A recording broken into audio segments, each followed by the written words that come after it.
Good evening, good evening. Let me get my caller right. Good evening, everybody. Good evening, good evening, good evening. Welcome, welcome, welcome, welcome to join us on tonight. We're excited. We're going to share about the power to end stroke, Power Sunday. My name is Michael Miner, and I am the National Director of the National Baptist Convention USA Incorporated Hope Health Ministry. And we're glad to have all of you all that are joining us tonight by virtue of Zoom, Facebook, and YouTube. And we're going to do our best tonight, as we always do, to check our social media platforms to field any questions that you will have. We have an exciting group of panelists tonight, a lot of good information, and we're certainly hope that you're ready to learn and share on tonight. Now, we're excited because this evening's webinar is hosted by our NBCUSA Hope Team Detroit. As you may or may not know, we're starting to go into regions, and this is our first one we have with our regional team, and we're so glad, as some people call Detroit, Mississippi North. We're glad to have them to share about what their team members are doing. We're going to talk about Power Sunday 2021, and we conclude, as we always do, with a Q&A that you all can participate in. All right. Now, what I'm going to do first, we're going to introduce our panelists. And as I do so, I'm going to highlight each one. And remember tonight, you know, those that are on Zoom, that are on Facebook, don't be shy. If you got questions or comments, put them in. We're going to do the best that we can. But we're going to go through each one of our panelists first, and then we'll come back for the Q&A. All right. Well, we're going to begin our introductions tonight. And let me add the spotlight. So our first panelist is Teresa Felsfire. She likes to make sure I always calls her Teresa. And she is a faith community nurse. She is also our Midwest coordinator for the National Baptist Convention USA Incorporated Hope Health Ministry. She's a member of the New Ebenezer Baptist Church in Detroit, Michigan, where our pastor is Reverend Dr. Wallace R. Mills Jr. And she's very supportive and active part of the initiatives for not only her church, but the community. She gives leadership to the health ministry. She is a pre-diabetes lifestyle coach and an advanced care practice directive specialist. Woo! And she also has her instructor certification through the Sunday School Publishing Board of the National Baptist Convention, USA Incorporated. Welcome tonight, Teresa. Thank you. I am so pleased to be here. I'm honored. All right. Now for our next panelist, Janet Banks McElrath, Faith Community Nurse Coordinator from Henry Ford Health System. She's a seasoned, enthusiastic healthcare professional with proven leadership skills to transform organizations. She's experienced in connecting consumers with communities and bridging the gap in the ever-changing healthcare environment. A strong commitment to high standards, service excellence by promoting engagement, woohoo, the best practices and outcome. Jen is a certified healthcare planning instructor and has taught the Respecting Choices curriculum to healthcare professionals. Respecting Choices is a comprehensive program designed to instruct medical professionals on how best to create, communicate, and honor patient care wishes. Welcome tonight, Janet. Thank you. I also want to add that I am a member of New Calvary Baptist Church in Detroit, which my pastor is Reverend J.T. Thomas. All right, the shout out to the pastor. Okay, thank you. All right, thank you. All right, now we're going to go to Kristen Hurley, the American Heart Association Metro Detroit Executive Director. She's responsible for the fundraising and community engagement programs that create longer, healthier lives for everyone who lives in Southeast Michigan. Kristen has 9 years of experience before she came into this position with the American Heart Association. Her most recent experience prior to becoming executive director was as senior director of community impact in Detroit. She has co-led the market's board of directors with the previous executive director, oversaw a team of community impact directors, and developed much needed corporate and foundation partnership with the Balmer Group, Michigan Health Endowment Fund, and Enterprise Community Partners. Ladies and gentlemen, Kristen Hurley, welcome. Thank you. Thank you for that. Thank you so much for having me. We're so happy to be participating with all of you this evening. And so very excited to be a part of the panel. And thank you so much for having us for this great event. Thank you. Thank you. All right. And last but never least, because he's got the right name, Michael Randall, the Director of Community Impact at the American Heart Association there in the Detroit area. In his position, Michael engages in collective community impact efforts, both leading and supporting in partnership with key volunteers, strategic alliances, institutions, and corporations. He works to build and implement a cross-functional strategy addressing American Heart Association's areas of interest.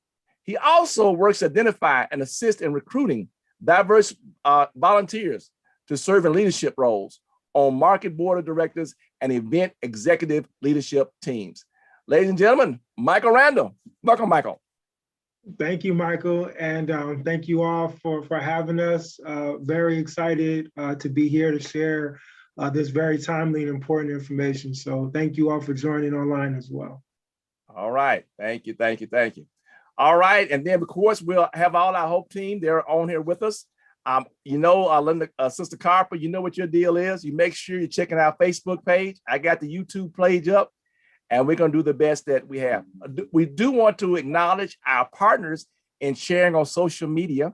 Our state convention, Mid-South Churches Cooperative Conference, Baptist State Convention, the National Faith-Based Mobilization Network, Oak Hill Regional Community Development Corporation, and various others who have so generously shared tonight's webinar. Thank you, thank you, thank you. And so tonight we want to, now that we did those introductions, I saved that part because I wanted more folks to be on here for this. I do want to acknowledge our leader of the National Baptist Convention USA Incorporated, Dr. Jerry Young, who reminds us that we must envision the future exceptionally. Our General Secretary, Dr. Alvin Edwards, and the chair of our federal faith-based initiatives, Dr. Alvin Love, and of course, all of the team members all across the country of your NBCUSA Hope team, we're glad to be here. All right, everybody, let's get started. I think we're about ready to go. All right. So let me bring up Teresa. All right. All right. So last year, we formalized our regional structure.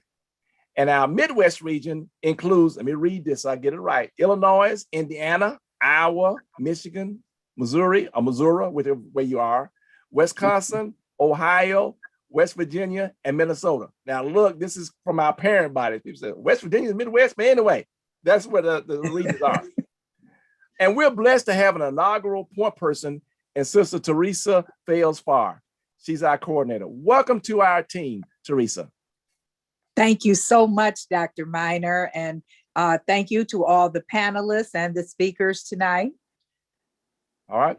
Well, look, let's start from brass tacks. How did you get started with Hope? Did it just all of a sudden just pop out of thin air, or what? How did you get started with us?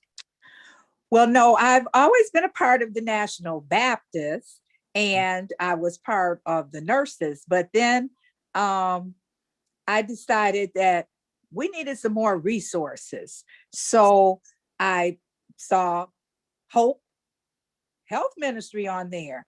And since I was giving leadership to the health ministry at my own church, I said, oh, this is perfect. So I sent an email to you and got a response. And you were having some training sessions that was coming just in time. It was wonderful. And I became a part of the Hope Health Ministry and have had some awesome seminars and webinars. It's been wonderful. Beautiful, beautiful. So since you talked about that, you participated in the virtual training. How has that experience been for you? Well, of course, it was quite new for me. I was used to in-person instruction. So this is different for me. And probably everybody can see with this gray hair, I'm a little elderly there. So you're seasoned. Okay, I'm seasoned. I accept that. Okay. And it was really a different experience, but it was an awesome experience because I still got to meet people. And we learned a lot. You had so much information on there. And even being a seasoned nurse, there were some things that I really had forgot about, wasn't aware of. And so the training is just invaluable. Wonderful, wonderful, wonderful. All right.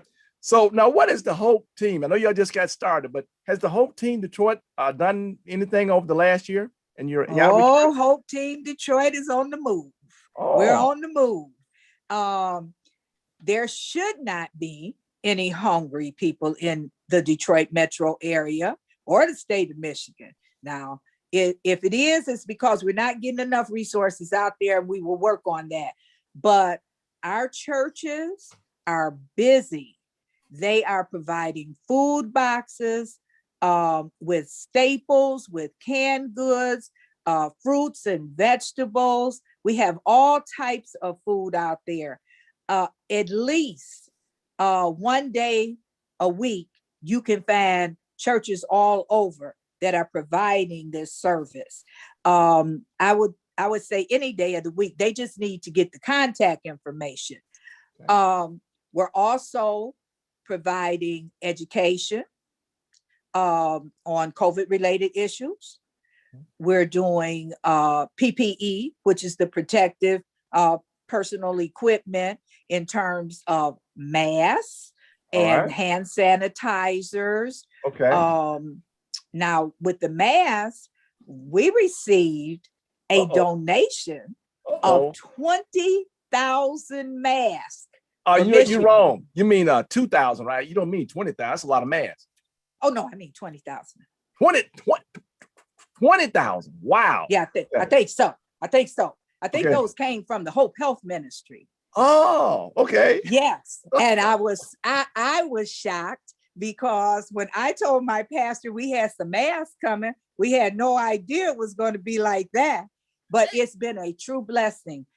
We have provided other churches with them, the community with them. We've been able to get some to some schools, and it's just been a blessing to a lot of people.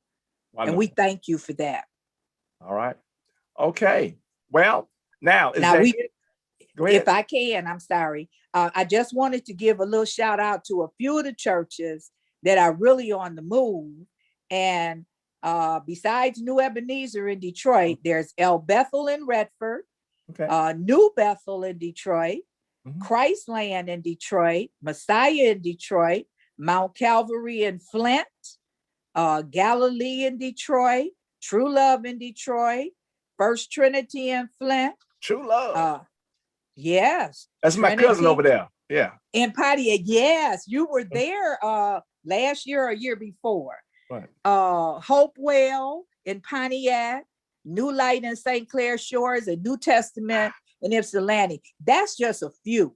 Wow. We have a lot more, and I know we have other things to do, but we have a lot more. But what I'm asking is, now that I'm in this position and it's new to me, I would like for the churches and the leaders to reach out to me, please, so that we can try to put something together so that we can start meeting virtually, find out what you need so we can lead you towards training and resources with the Hope Health Ministry. So I'm sure my contact information will be available through the network. Yes. Yes, and I say so right now, so it seems like Janet's gonna be busy. Okay. Yeah. Thank you so much, Teresa. Welcome to our team. Thank you. Thank you. All right. Now let's go to the second part of what we talk about on tonight, and that's going to be dealing with stroke. Now let's talk about Blacks and stroke. Okay. Now look at those, some people jumping on me. You didn't say African American. Well, supposedly now we've changed. We no longer now say African American. We're now Black. I remember we were Negro and then we were colored. But anyway, so I'm using the word Black. That's what we got up here. Okay. Nearly 800,000 people in the United States have a stroke each year, making it the third leading cause of death in this country. Obviously, we know this was before the pandemic hit, right behind heart attack and cancer.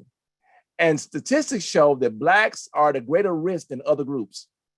According to the National Institute of Neurological Disorders and Stroke, Blacks are two to three times more likely than their white counterparts to have a stroke. Wow. Blacks are more likely to suffer a stroke at a younger age, have a higher mortality rate from stroke, and often take longer to recover than whites. Black women have the highest stroke rates of all, surpassing that of Black men as well as white men and women. While overall deaths due to stroke have dropped by nearly 30% over the past several years, the numbers have not been as significant for people of color. Blacks saw a 20% drop in the death rate from stroke versus 25% for whites, which represents hundreds of thousands of Blacks who are still at risk for dying of a stroke. According to the Centers for Disease Control and Prevention, the overall drops in death rates are associated with lifestyle changes such as healthier diets, more exercise, as well as better medical management of cholesterol and high blood pressure. Remember, you don't take your high blood pressure medicine and your cholesterol medication so you can eat what you want. It is all part of a regimen to help you to be healthier. So the question is, are Blacks getting the message? All right, and to help us to start along that line, our next three panelists are gonna work with us on that. So let me add on here to the panelists. All right, Janet from the Faith Community Nurse Coordinator from Henry Ford Health System. All right, now look, before sharing about Blacks and stroke, there's some folks out there want to know what is a faith community nurse and what do they do? Well, I'm glad you asked me that.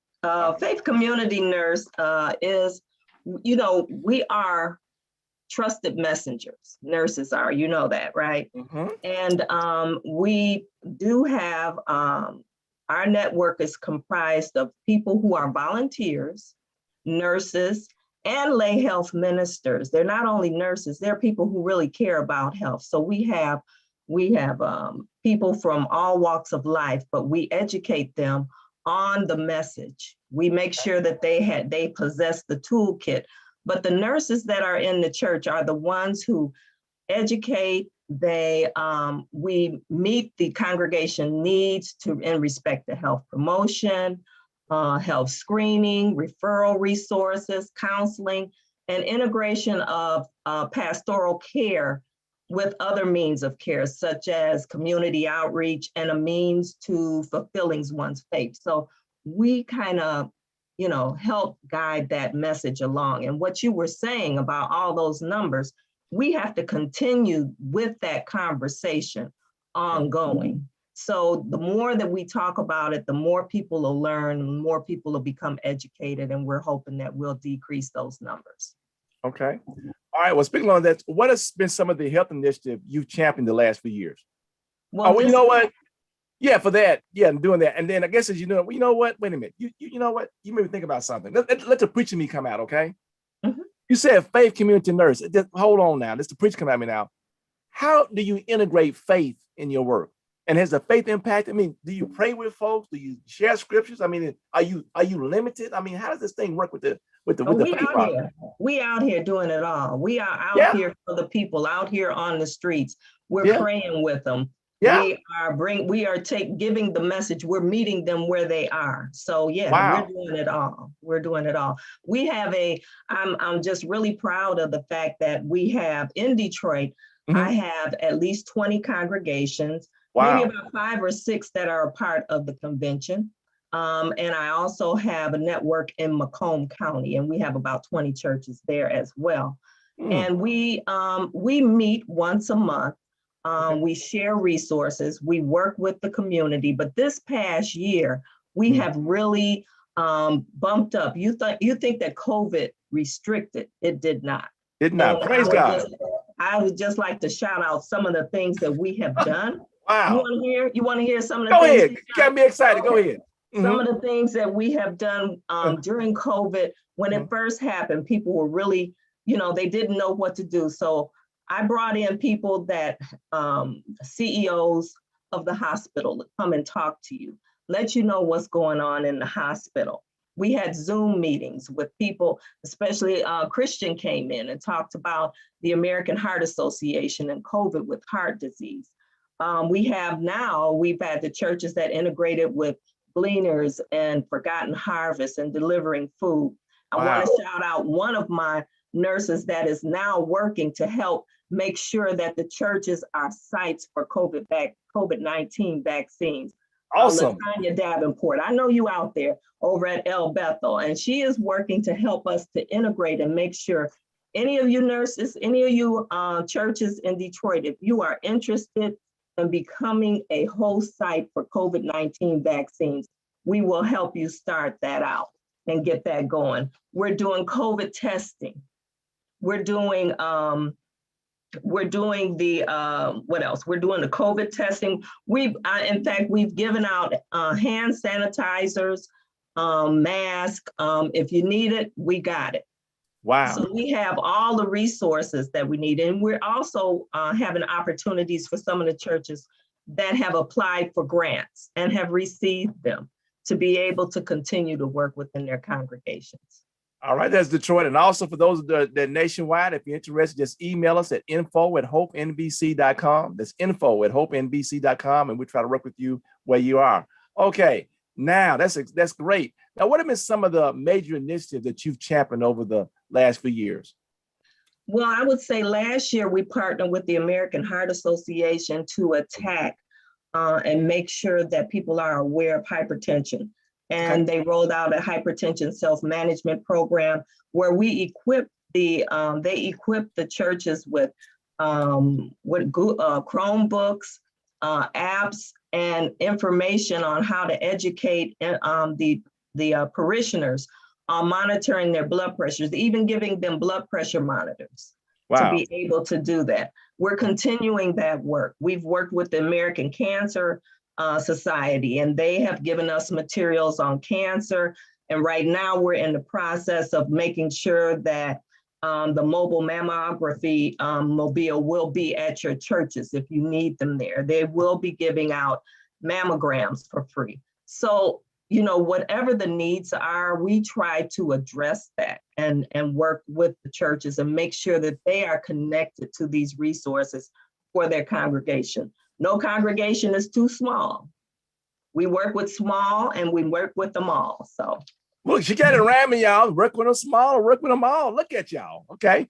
And look, for those that are not in the Detroit area, remember your local hospital, if it's a nonprofit, they probably have some resources, including a mammo bus. You just got to make the contact. And please don't go begging at them and don't go talking about them. Work with them. Just like Janet's doing. They love her over there at Henry Ford. Okay. And she didn't pay me to say that either. All right. Now, let's check this out. Now we're talking about this stroke. How did you become involved with this Power to End Stroke initiative from the Heart Association? Well, I care about my my church members. I care about my family. Heart disease has impacted my family. My mother had a heart attack early on, and my father had hypertension. When I first started working with the congregation as a faith community nurse, that was one of the initiatives that, that every church has a blood pressure Sunday, right? Just about every church takes blood pressures. But when you take the blood pressure, you want the education to go along with it. So that's what kind of prompted me to start doing that. And in 2018, I had a heart incident. I had an incident where I didn't know that I had a condition that when my doctor told me I could have dropped dead if it had not been treated. I'm glad you didn't drop dead.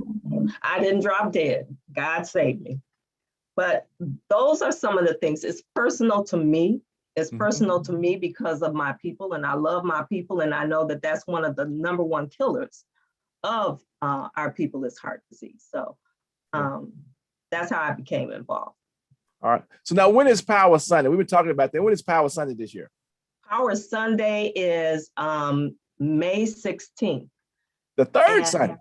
Yes. Sunday after next. Yes, for our church. I think each church can pick a Sunday. So if you don't do it on the 16th, you could do it the next Sunday. But 16th, the 15th is the Heart Walk here in Detroit. And that's one of the big fundraisers. They will be talking, Christian and Michael will talk about that. but Heart Walk. So we want to, I have a team at New Calvary Baptist Church where Team Health Matters. I sowed a seed into our initially for us to get started, and I'm gonna challenge everybody that's on my team to put some change in it. And we're gonna walk. We're gonna walk virtually. Some folks will walk virtually, but I'm going down to the DeQuinder Cut. If anybody wants to meet me at the DeQuinder Cut and then go shopping at the Eastern Market afterwards, hit me up. Come on through. Don't tempt some folks. They may jump on a plane and go get with you from down there, that other way. But look, Eastern Market is the spot now. Eastern Market is the spot. DeQuinder Cut too. All right. Well, look, for the National Baptist, we have designated the third Sunday. I see folks here from Florida, from Arkansas, from New York, other places, but we're trying to get everybody that can the third Sunday to do your Power Sunday thing. All right. Well, what are some of the Power Sunday activities that people can do that night?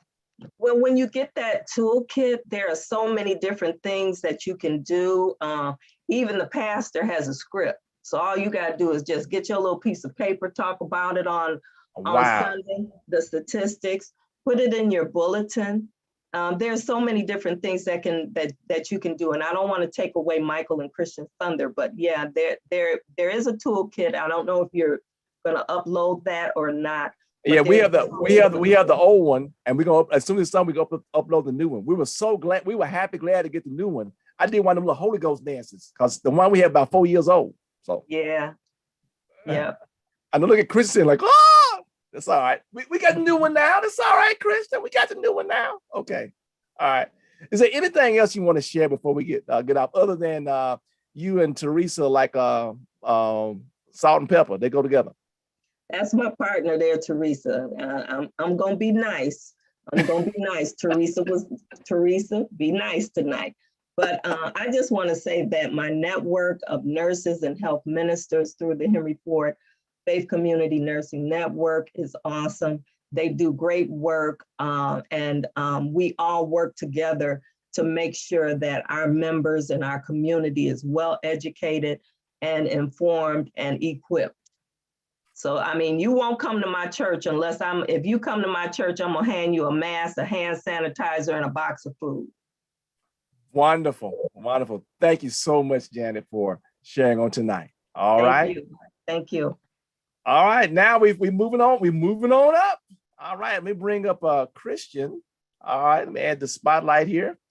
All right, Christian Hurley, she's American Heart Association Metro Detroit Executive Director. Christian, welcome to our webinar.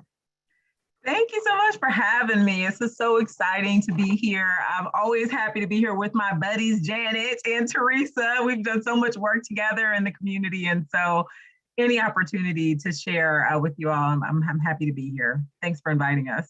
Wonderful, wonderful. Well, look, let me go right to the big important question. Now, what does it's like a big time thing now. What does the executive director do? And Detroit's a big area. It's not just Detroit. What do you do?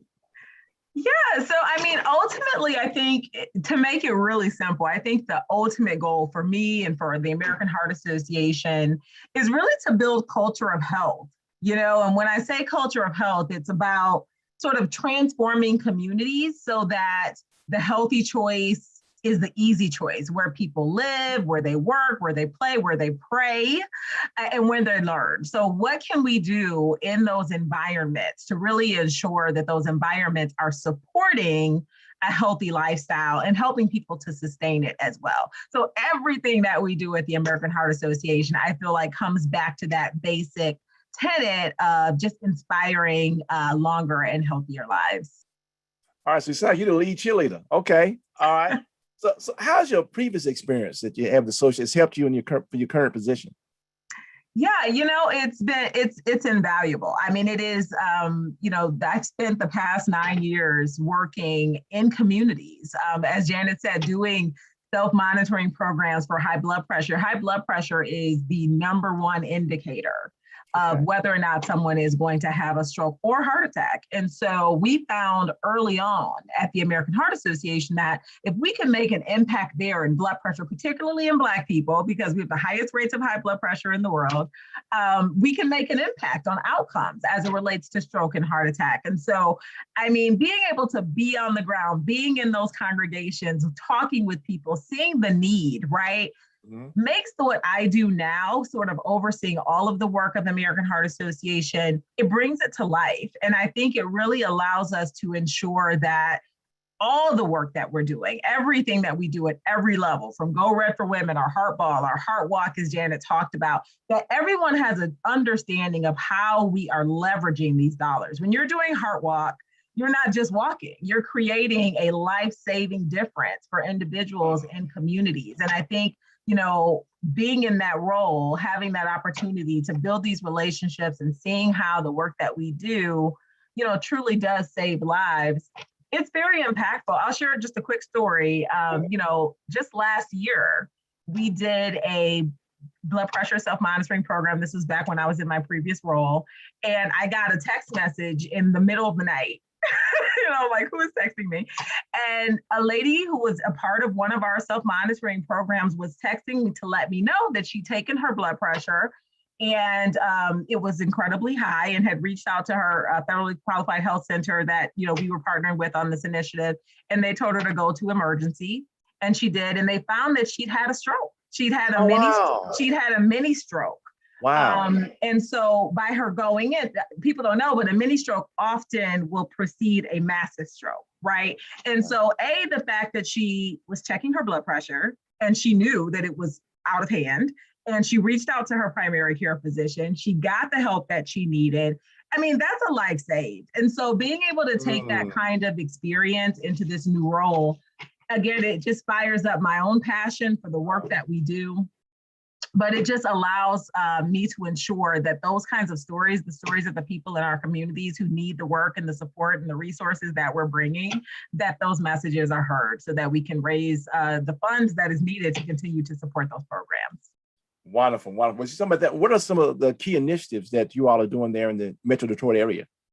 Yeah, absolutely. So, you know, everyone's familiar with the basic stuff that we do, right? So the American Heart Association, you know, funds, you know, billions in research, right, for heart attack and stroke, right, nationally.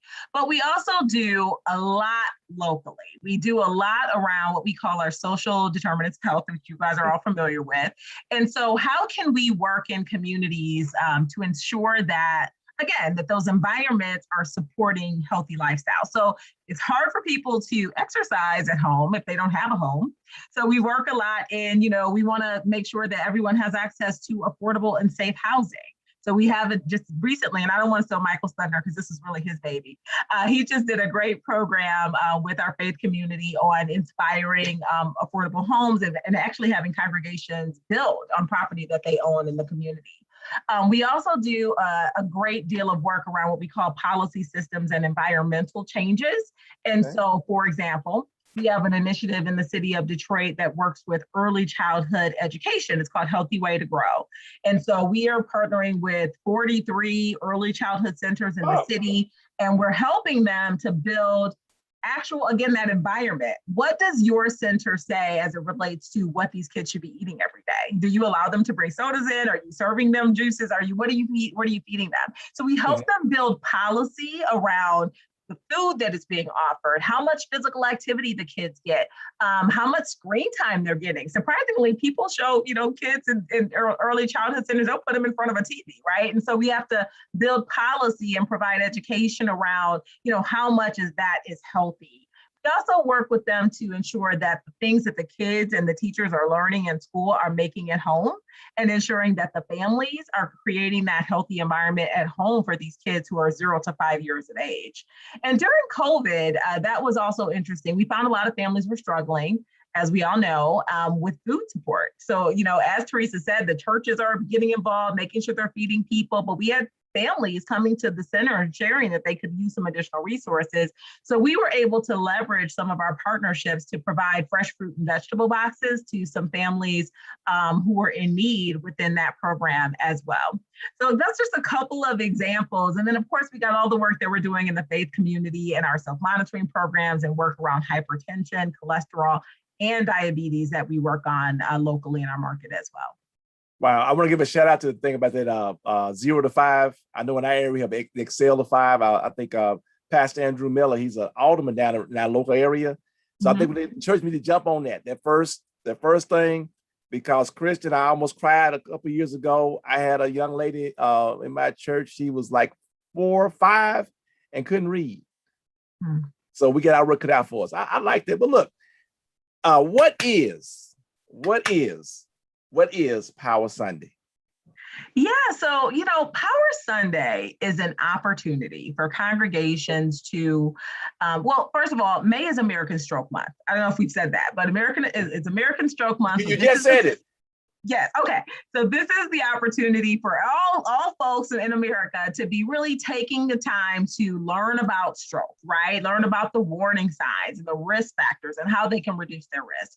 And so Power Sunday is an opportunity for our congregations to pick a Sunday in May and say that, on this day, we are going to make absolutely sure that all of our congregants are aware of the risk that they have for stroke, particularly in our Black and Brown communities, that we're providing them the resources that they need to learn how to start making healthier choices. And so, as Janet said, there's a toolkit that's involved that provides you ideas on how you can engage your congregation, messaging for your pastors and for your leadership to really be able to support that healthier lifestyle. So that's Power Sunday, just an opportunity for us to ensure that everyone has that baseline understanding of what they need to do to ensure that they're lowering their risk factor. All right. And to be clear, this is a nationwide initiative. Yes. Oh, yeah. So, it's through our Empowered to Serve initiative through the American Heart Association. I would highly recommend everyone visits the empoweredtoserve.org website. There are all kinds of resources there, which Mike will share more about as well. But you can find additional resources for congregations there as well, all over the country. So you mean that once we and look everybody, we're going to update it and have it uploaded in the morning. So you're telling me that when they get this toolkit, it'll give them some things they need to do to help host a wonderful Power Sunday? Yes, absolutely. Yes.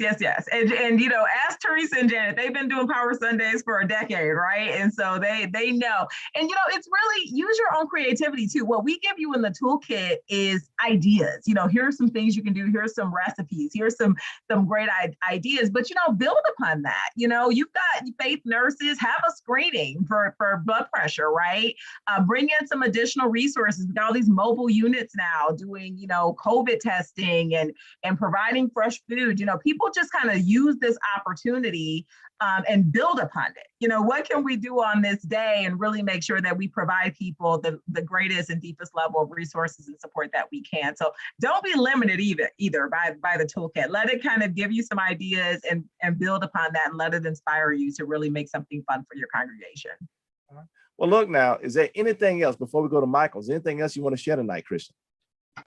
Again, I just would love to thank you all for having us, for highlighting this incredibly important issue. I cannot say it enough. This is so important, particularly in the Black community. And so kudos to you for having this event. Thank you for having me. Thanks for letting Michael come in and just for us to be here with you all to share the knowledge that we have. And so we appreciate it. And if you need anything, when you said 4 years since you've had an updated toolkit, oh my goodness, call me. Give us a call. Email me or Michael. I'll make sure that we add our emails into the chat. Let us know if you need anything, if you need resources, a toolkit on almost anything as it relates to health. The American Heart Association has resources. So please see us as a resource for you. Don't wait 4 years to get updated information. Reach out. Okay. Thank you, Kristen. All right. Thank you. All right. Well, now we're moving on up and we're going to bring up the other Michael. How you doing, Dr. Miner? Thank you. Thank you again for the opportunity. Yeah. All right. Well, look, it's got to bring Michael up here. Wow. Michael, now what does a director of community impact does? I'm just trying to put my arms around that message. All right, he's gonna show us, y'all. Now So look, y'all take some let me notes. share my screen. Here Go we ahead. go. Everybody All can right. see? All Yeah, I can right. see. So a little background on myself. I'm actually an urban planner by training. And I've worked for years in the space of public health, but I've also worked for Habitat for Humanity. I've worked for community development departments. And it wasn't until I joined the American Heart Association where I was able to make both of those worlds collide. And really, it's based on this slide that you see right here, because what we find is that 80 to 90% of an individual's risk factors when it comes to cardiovascular disease and stroke are factors that are outside of the clinical setting. So when I say the clinical setting, what I mean is access to quality care, access to a primary care doctor, a specialist, or a cardiologist. Those factors only make up about 20% of an individual's health, or the spectrum of health that we call. The other 80 to 90% are factors like health behavior, factors like physical environment, air quality, housing, transportation. Do you live in a food desert, right? Social and economic factors like education, employment or lack thereof, income, family and social support. These factors are disproportionately impacting an individual's ability to lead a long and optimal health free of cardiovascular and stroke, right? So what Christian has been talking about, what Janet and Teresa have been talking about, is our community effort to work in these spaces to come up with innovative solutions to the social determinants of health, right? If we're gonna actually move the needle forward, if we're actually going to stem the tide of stroke and heart disease, especially in the African-American community, we have to look at these factors because we know that our community, unfortunately, is going to be disproportionately impacted by these factors, right? And so as the American Heart Association evolves our mission to create a world of longer and healthier lives, we have to look at these factors. Like Christian mentioned, we also still fund billions of dollars in research, right? Research to make sure that when you come into the clinical setting, you have the optimal care around hypertension and cholesterol management, right? But if we're gonna have to work in these factors if we're actually gonna move the needle forward. And how we're doing that is, again, changing policies on a local, state, and federal level, right? Making the healthy choice the easy choice, right? But that doesn't really happen by osmosis, right? And it doesn't happen out of the kindness of people's heart, right? I'm a Christian, you all are Christians, but unfortunately, policy needs a little nudging, right? So we have to continue to change policy on all of those levels if we're gonna make changes in terms of people's health. We have to continue to lead and break through in technology, right? The pacemaker, more technology around blood pressure management. I've even heard of wearable technology, rings and watches where people can monitor their blood pressure, right? That's coming from the American Heart Association with our research and making sure that we break through in science and technology, changing systems within health systems like Henry Ford, our federally qualified health clinics around Southeast Michigan and are really around the country, making sure, again, that when you enter the clinical setting that you receive the best care possible. And again, transforming communities with our blood pressure initiatives that we've been doing with Janet over the years and working with schools and places of employment, really, again, building that culture of health. And really that's the goal, is to figure out how all of these factors work together: air quality, housing, transportation, walkable spaces, right? Pedestrian walkways, bike lanes, right? All of these things work together if we're gonna actually create an environment that's conducive for long and healthy lives. And when I think about our 2024 goal of increasing life expectancy, right? That's a big goal, right? And again, going back to the social determinants, if we're actually going to increase life expectancy, especially in the Black community, we have to be bold, right? There's probably a time when we would mention, we're doing a faith-based housing initiative. People may have looked at us funny and said, what is the American Heart Association doing when it comes to developing affordable housing? Did you know that housing is one of the leading social determinants, right? And so like Christian mentioned, How healthy can you be if you don't have a home? Or how healthy can you be if you can't afford that house, right? Or if you're living next to an incinerator, right? Or if you're living next to other environmental hazards, right? And so again, if the American Heart Association, we're going to be true to our mission, which I know we will, we're going to have to be bold. And I know we can do that with partners like you all that's connected to this call online. So that's what we're doing. So in a nutshell, that's what that's what a community impact director does, is really look at these large systemic issues and figure out how we can make changes. Right. Well, look, could you share a couple of stories? Of course, not giving their personal valuable information, but a couple of stories about some of the things that you've interacted with and some of the people you helped as a consequence. Absolutely. We were able to partner with a fantastic volunteer by the name of Steve Sarnes out in the Ann Arbor area with one of our initiatives called Adopt a Clinic. And essentially what it is giving blood pressure monitors and educational resources to patients that are patients at a federally qualified health clinic called Packer Health. I was very instrumental in getting that gift to come through so we can support these clinics. And I was able to do that through a story.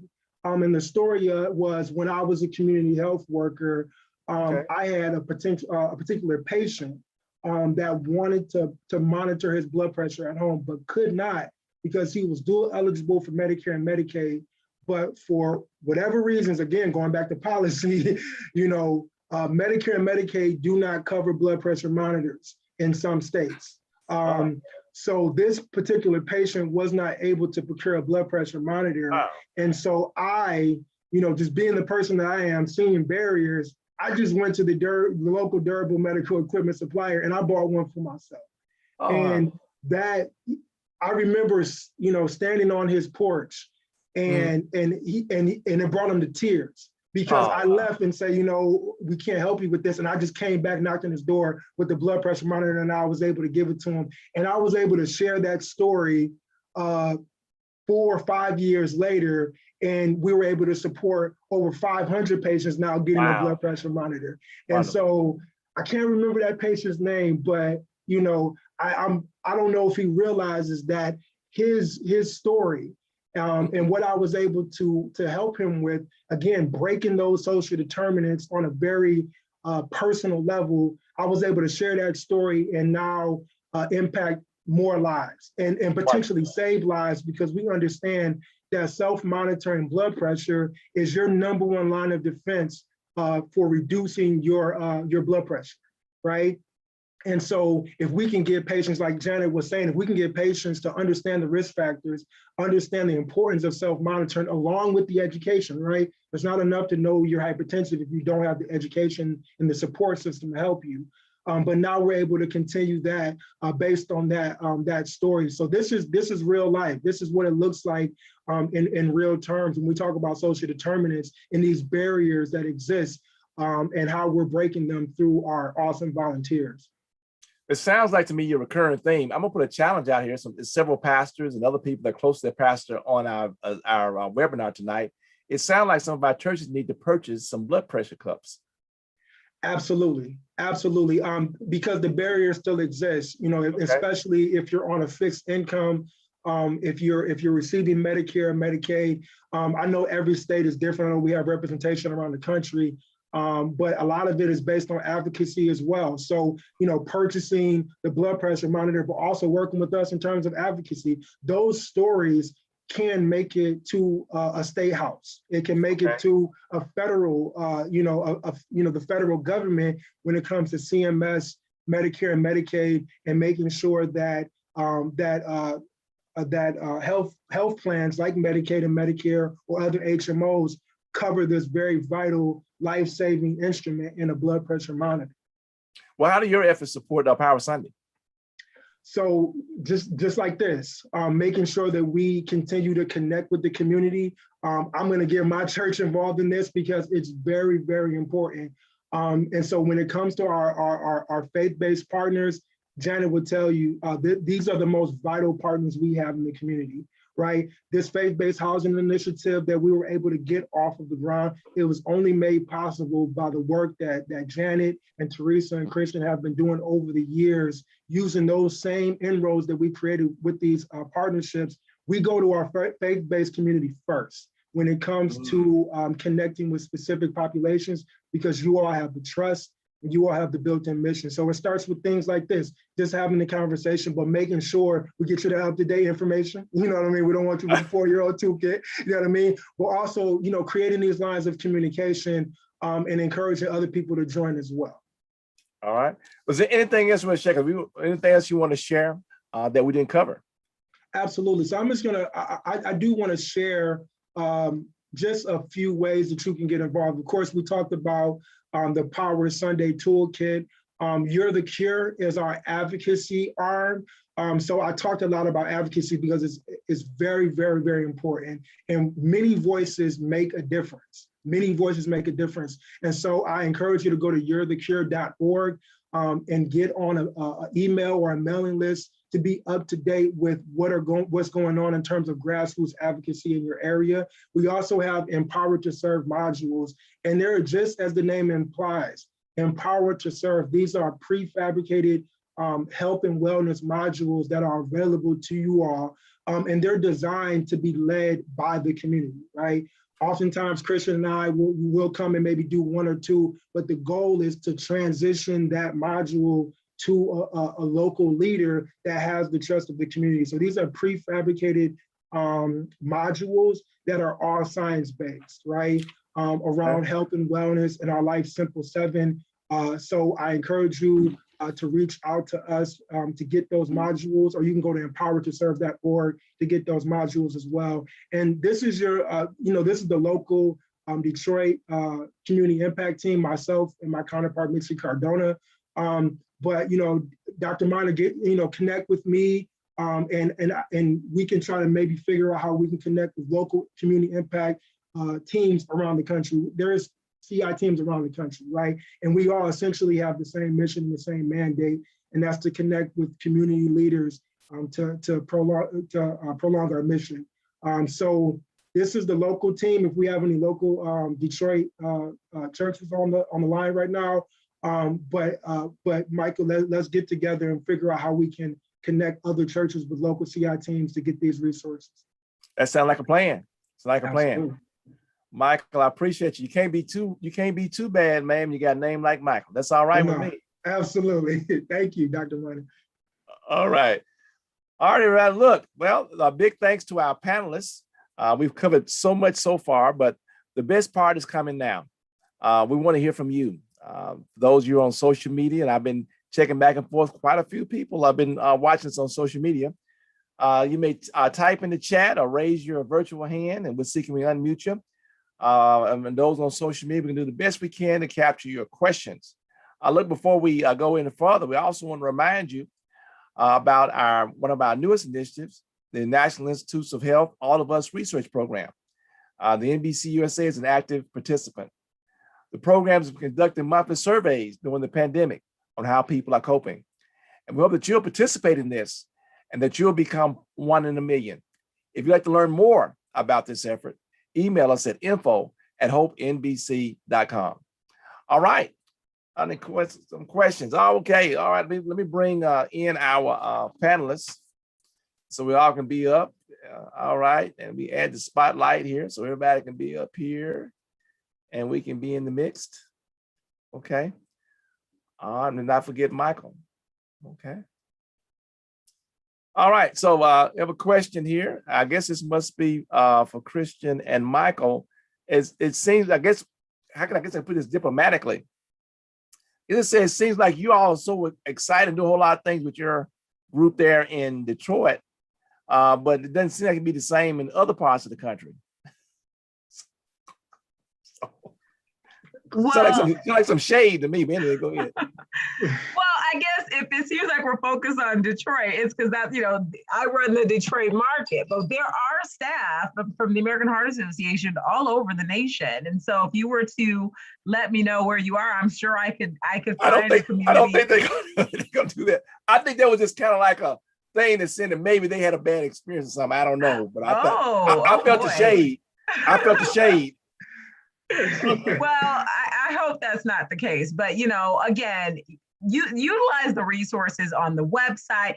And it is true. Not every single city has a community impact director. And actually, our team here in the Metro Detroit area, before I left my role, there were 3 of us. That's unheard of. There's very few communities in the nation where there are 3 staff people working on community impact. And oftentimes there might be one who's servicing multiple cities. So definitely reach out to the AHA wherever you are, but leverage the website. That's one of the reasons why they've created such a dynamic website with empoweredtoserve.org, because for those communities that do not have staff, they wanted these congregations to still be able to engage and receive these resources. So there's a plethora of things on the website that you can engage with and networks that you can tie into right online virtually.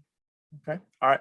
Janet, somebody asked, would you mind typing your email address or sharing your email address if they wanted to pick your brain about some things? Is that possible? Yes.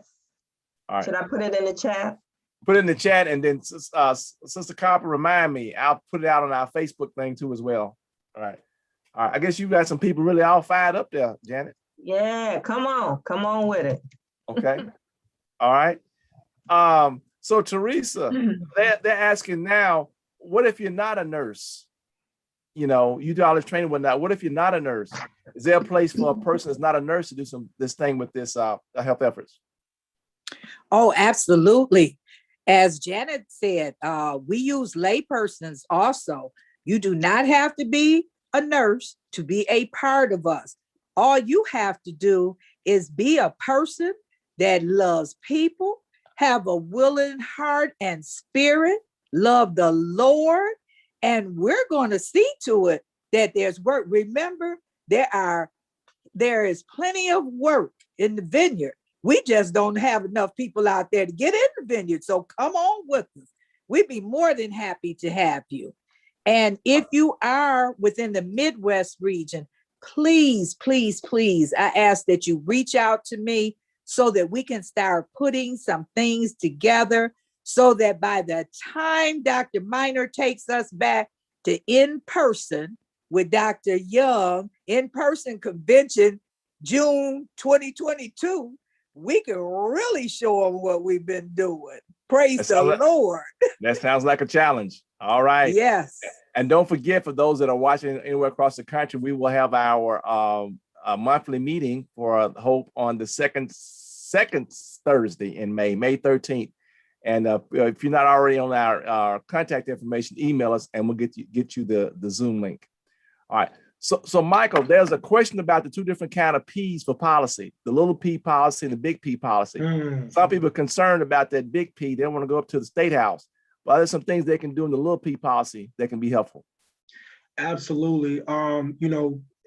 They're both equally important, especially when it comes to what we experience in Michigan a lot is preemption. So oftentimes there are local organizations or even local planning commissions or city councils that may want to go forward with a local policy, but they're preempted by a larger state policy. So I would say whatever your bandwidth is, whatever your capacity is, and whatever your network lends you, work within that realm of influence.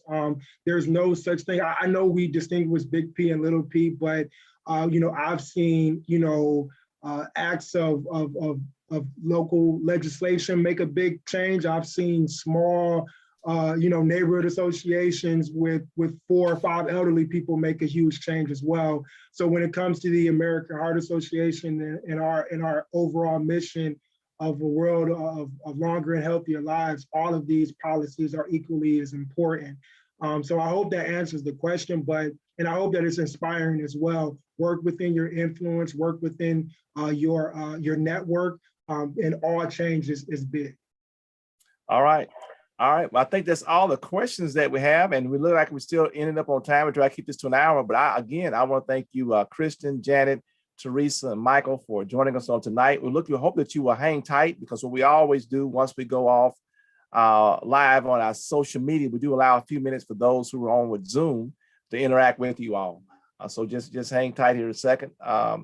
And we're going to get ready to wrap up the first part of this thing. This technology, a year ago, I barely knew what Zoom was, and now I'm directing stuff. Well, Lord, there is a God somewhere. Okay, all right. Look, we're reminding about our upcoming events. We're continuing this theme for American Stroke Month on May 18th. That's right, Tuesday, May 18th at 7 p.m. Central Time, 8 o'clock Eastern.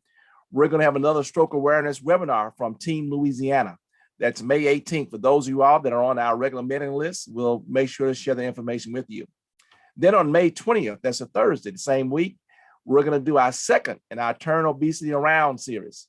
And the Turn Obesity Around series, this time will be in the Southwest for the Southeast region. That's Thursday, May 20th, 8 o'clock Eastern, 7 p.m. Central. Don't forget that not only is May American Stroke Month, Power Sun is coming up, but it's also National Mental Health Month. Hope that you're doing some things to emphasize the importance of our mental health wellness, especially during this pandemic. Sunday, of course, begins National Women's Health Week. Begins with Mother's Day, May 9th through 15th. And for the National Baptists, we know that Mother's Day is also Bells for Remembrance, where we are hoping that mamas and daughters will get together and have their mammograms. All right, you can join us on social media. We're on the web at hopenbc.com. Let me slide which way? Let me slide this way. There you go, hopenbc.com. You can go to our Facebook page, which is National Baptist Convention USA Incorporated, Hope Health Initiative. We're on Twitter and we're on YouTube. And we got a survey, the survey that we want you to complete. I want y'all to know that the biggest room there is the room for improvement. So when you finish off this webinar, we're gonna make sure that we do that. All right. And I want to give a shout out to our team, to Lottie Minor, I might know her, to Pastor Bernard Montgomery, to Sister Bettina Campbell, Pastor Dexter Moraney, Sister Ellen McKnight, Sister Dr. Felicia Washington, Minister Geraldine Moore, Dr. Desi Levy, Sister Linda Copper, Sister Loretta Miller, Dr. Lavora Williams, and Sister Michelle Johnson. All right. Once again, we want to acknowledge our president, Dr. Jerry Young, who reminds us to envision the future exceptionally. This has been a production of the National Baptist Convention USA Incorporated, the nation's largest Black denomination. God bless and keep you